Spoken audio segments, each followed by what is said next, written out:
नमस्कार दोस्तों, स्वागत है आपका हिंदी नॉलेज शो में। तो दोस्तों, चाहे भारत का अच्छा समय हो, चाहे भारत के लिए बुरा समय हो, चाहे भारत की सेना पाकिस्तान से युद्ध लड़ रही हो या फिर भारत और चीनी सैनिकों की झड़प ही क्यों ना हो, हर देश भारत का समय समय पर साथ छोड़ता आया है और कभी भारत के साथ हो लेता है। लेकिन एक देश ऐसा मिलेगा आपको जो पिछले 30 से लेकर 40 सालों में कंटिन्यूअसली भारत का साथ बिल्कुल अड़कर देता है। चाहे दुनिया भारत के खिलाफ हो जाए, लेकिन वो देश भारत का साथ कंधे से कंधा मिलाकर देता है। इस देश का नाम है इजराइल।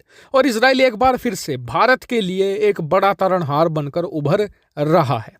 हुआ क्या है, मैं आपको बताता हूं। देखिए, गलवान घाटी की हिंसा के बाद से ही भारत ने अपनी नौसेना को ले और अपनी वायुसेना को मजबूत करना शुरू कर दिया। इसका कारण यह है कि भारत की चीन के साथ एक लंबी बॉर्डर है और ये बॉर्डर ऐसी है, कहीं कहीं पर इतना ज़्यादा दुर्गम चीज़ें हो जाती हैं जहां पर आप अपनी थल सेना को भेज नहीं सकते। ऐसे में आपके पास एक मजबूत वायुसेना होनी ही होनी चाहिए। दूसरा है, नौसेना इसलिए मजबूत कर रहे हैं क्योंकि चीनी नौसेना लगातार भारतीय समुद्री सीमाओं में घुसती आई है। कई बार तो उनकी रिसर्च शिप भारत की जो समुद्री सीमा है वहां पर 3D मैपिंग भी करती पाई गई हैं, जो बहुत ही सीरियस बात है। ऐसे में भारत ने ये सोच लिया था कि अपनी नौसेना को और अपनी वायुसेना को हद से ज्यादा मजबूत बना लेना है, खास करके वायुसेना को। कारण मैं एक छोटा सा और देता हूं आपको। दरअसल जो चीन के साथ लगती हुई बॉर्डर है ना, वो हिमालयन रीजन है जहां पर आपको भारी मात्रा में घाटियां, जंगल मिलेंगे। आप अपनी जो सेना के जवान हैं उन्हें पेट्रोलिंग पर तो भेज नहीं सकते। ऐसे में आपके पास एक बेहतरीन सर्विलांस सिस्टम होना चाहिए जो चीन की छोटी से छोटी गतिविधियों पर नजर रखे, क्योंकि पता नहीं चीन कब से कहां घुसा है।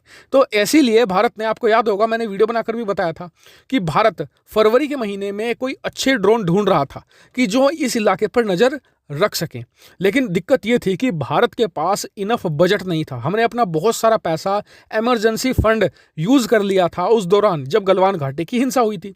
तो ऐसे में इजराइल भारत के लिए एक बहुत बड़ा मददगार बनकर आया था। इजराइल ने कहा था कि आपको कोई दिक्कत नहीं, हम आपको एक तरीके से ड्रोन ले लीजिए और आप लीज पर ले लीजिए ताकि आपको सस्ता भी ये पड़े। भारत ने लीज पर ले लिया 4 हेरोन टीपी ड्रोन और बताया जा रहा है कि भारत उन्हें तैनात करने वाला है चीन सीमा पर, क्योंकि ये जो इनकी ऊंचाई है ये 45,000 फीट तक उड़ सकते हैं ऊपर, यानी कि जो हिमालयन रेंज है वहां पर बड़ी आसानी से जासूसी कर सकते हैं। और इसके अलावा लगातार लगभग 1 दिन तक ये उड़ सकते हैं, जो काफी अच्छी चीज थी। और भारत इसलिए जो 4 ड्रोन खरीदे थे स्पेशली चीन पर नजर रखने के लिए ही हमने ये लिए थे, ताकि चीन हमारे खिलाफ कोई नया फ्रंट ना खोल दे, और अगर खोले तो कम से कम हमें समय से पहले पता चल जाए।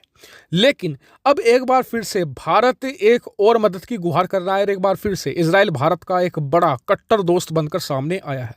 दरअसल भारत चाहता है कि उसकी जो नौसेना है वो बहुत ज्यादा आधुनिक बन जाए, लेकिन दिक्कत यह है कि नौसेना के पास आज की तारीख में बजट है ही नहीं, क्योंकि कोरोना के कारण पहले ही भारत की जो अर्थव्यवस्था है 1 साल में काफी नुकसान में गई है। हालांकि अब बहुत तेजी से उभर भी रही है, लेकिन हम 1-1.5 साल का इंतजार नहीं कर सकते। ऐसे में भारतीय नौसेना ने तय किया है कि हम एक तरीके से लीज पर हथियार लेना शुरू करेंगे। और ऐसे में 2 ऐसे देश हैं जिन्होंने खुलकर भारत को कहा है कि आप हमसे कुछ भी लीज पर ले सकते हैं, अमेरिका और इजराइल। अमेरिका तो ऑलरेडी भारत को 2 प्रीडेटर ड्रोन दे भी चुका है, जो सी गार्डियन ड्रोन है, जिन्हें भारतीय नौसेना ऑलरेडी इस्तेमाल भी कर रही है। लेकिन इजराइल की तरफ से भी बयान आया है कि भारत हमसे जो चाहे ले सकता है, हमें कोई भी दिक्कत नहीं है, हम भारत का हमेशा समर्थन करते रहेंगे। और इसी बात से चीन आजकल बहुत ज्यादा फुका भी हुआ है, क्योंकि उसे पता है कि इजराइल भारत का एक ऐसा दोस्त है जो तोड़ा नहीं जा सकता। चलिए, आप अमेरिका को कुछ ऐसी डील दे सकते हैं कि वो टूट जाए, रूस को आप तोड़ सकते हैं, लेकिन इजराइल, चीन पिछले 20-25 सालों से कोशिश कर रहा है, लेकिन इजराइल को भारत से नहीं अलग कर सका है, जो भारत और इजराइल के संबंधों की मजबूती को भी दिखाता है। आपका क्या कहना है इस पर? कमेंट करके जरूर बताएगा। साथ ही वीडियो को शेयर कीजिएगा और चैनल को सब्सक्राइब करना बिल्कुल मत भूलिएगा। Thank you for watching video.